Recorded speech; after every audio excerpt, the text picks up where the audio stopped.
শান্তিপুরের ফুলিয়া স্টেশন রোডের পাশে যে কুমোরপাড়া রয়েছে, অর্থাৎ যেখানে মাটির মূর্তি তৈরি করেন শিল্পীরা, তারা এবার ভালোই চাপে রয়েছেন।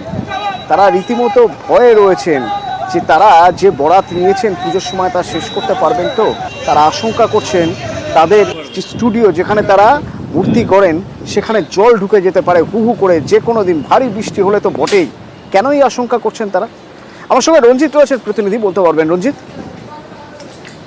শান্তিপুরের ফুলিয়া বাস স্ট্যান্ড লাগোয়া যে আন্ডারপাস তৈরি করা হয়েছে 52 নম্বর জাতীয় সড়কের উপরে, সেই আন্ডারপাসে গত দুদিনের বৃষ্টিতে সেখানে সার্ভিস রোড এবং আন্ডারপাসে জল জমে বিপত্তি ঘটে এবং সেই জল মৃৎশিল্পীদের যে তাদের যে শিল্পালয় রয়েছে, তাদের যে কারখানা রয়েছে সেখানে ঢুকে পড়ে। কার্যত তাদের যে তারা ক্ষতির মুখে রয়েছে এবং তারা প্রচন্ড জানিয়ে কোনো ব্যবস্থা নেওয়া হয়, জমা জলের মধ্যে দাঁড়িয়ে কেউ তারা বিক্ষোভ দেখান এবং তাদের বিক্ষোভ সামিল হন স্থানীয় বাসিন্দারাও। তাদের একটাই অভিযোগ যে বারবার জনস্বাস্থ্যের আন্ডারপাস এবং সার্ভিস রোডের যে জল নিকাশি ব্যবস্থা সেটা ঠিকঠাক নেওয়ার কারণে কিন্তু এই ফল, এবং সেক্ষেত্রে কাজের ক্ষেত্রে অনেকটাই সমস্যা হচ্ছে, যানবাহনের ক্ষেত্রে সমস্যা হচ্ছে, যা নিয়ে কিন্তু বিক্ষোভ দেখান স্থানীয় বাসিন্দাও বিশেষ হচ্ছে।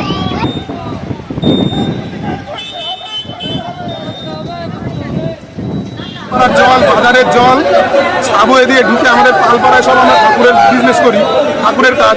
এবার সেই জল গিয়ে সবার ঠাকুর গলে গেছে, দিয়ে এই নিকাশি ব্যবস্থা না করলে ভবিষ্যতে আমাদের আরও বৃহত্তর ক্ষতি হতে পারে। এই নিকাশি ব্যবস্থা অনেক দিন থেকে এই অবস্থায় চলছে, এই জন্য আমাদের এই প্রতিবাদ। প্রশাসন এসে দেখুক, হ্যাঁ, দেখে তারপরে প্রতিকার করুক, তারপরে আমরা এই প্রতিবাদ সবার শেষ করব।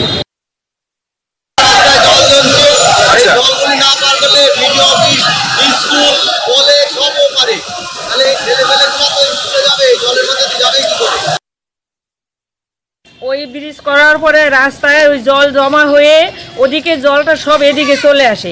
এই এত বৃষ্টি হয়েছে আমাদের ওই পাশে জলটা এদিকে এসে সবার ঘরে ঘরে জল ঢুকে গেছে। হঠাৎ করে জল ঢুকে যাওয়ায় জলটা না বেরোতে পেরে সবার ঘরে কাঁচা ঠাকুর সব আমাদের সবার পাড়ায় পাড়ায় সবার গলে গেছে ঘরে জল ঢুকে। এখানে কত ঘর আছেন আপনারা এরকম ঠাকুর তৈরি করেন? আমাদের অনেক ঘর আছে, অন্তত 20-25টা ঘর আছে, সবাই একই ব্যবসা আমাদের। কেন হাই রোডে জল নিষ্কাশনের ব্যবস্থা নেই? না, কোনো নিষ্কাশনের ব্যবস্থা নেই।